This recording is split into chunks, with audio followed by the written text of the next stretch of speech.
Good morning.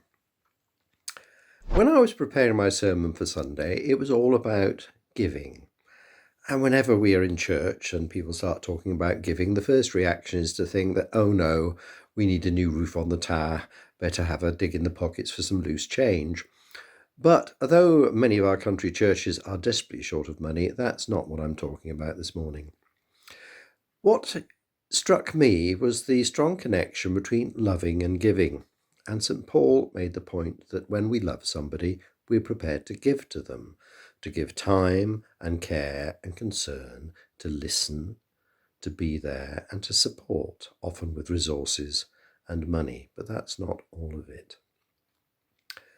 When we love somebody, we're prepared to give to them. And Paul makes the point that we should really do it willingly and cheerfully.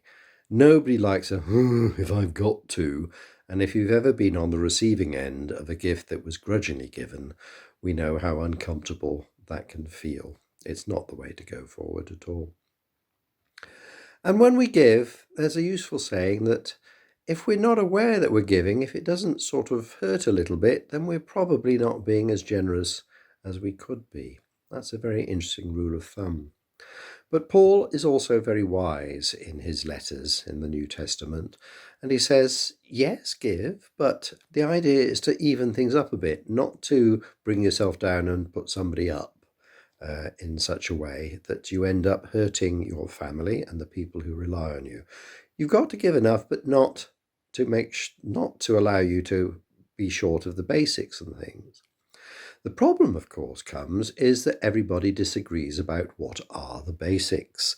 And I'm not going to dare to try and give any ideas on that. What are the basics and what are the bare necessities?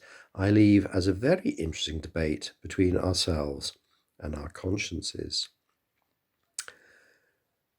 So the idea also is that we should be able to carry on giving. And if we crash and burn spiritually, emotionally, physically, or financially, then we're not able to help anybody else in the future.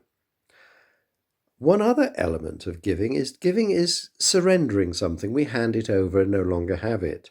And sometimes it's a useful idea perhaps to surrender and give up some of our rights and privileges. For example, it might be the right thing to do to let somebody off a debt and not insist on the letter of the law and having it repaid. And sometimes it's important to give up on our dignity and our status, to give the ego a bit of a rest. Perhaps to let somebody let off steam and rant at us in a way that our ego thinks is rather inappropriate, but it might be the loving thing to do in that circumstance. And of course, anyone who has dearly loved somebody, maybe a child or a grandchild or a dear friend, will sometimes have the feeling that perhaps you're prepared to die for that person. And that is the ultimate sacrifice. It's what Jesus did. He surrendered his power and immortality and was prepared to die for us. Thankfully, very few of us will ever be put into that position. So loving and giving are very closely connected together. And it's not just about money. Sometimes flinging money at a problem is the laziest and most ineffective thing to do. Our time can often be more valuable. Some of us might remember the prayer of St. Ignatius from our school days, and some of the words of that are a useful thing, perhaps guide us. To give and not to count the cost, and to labour and not to seek for any reward. That is a pretty good starting point for when we're thinking about loving and giving. Amen.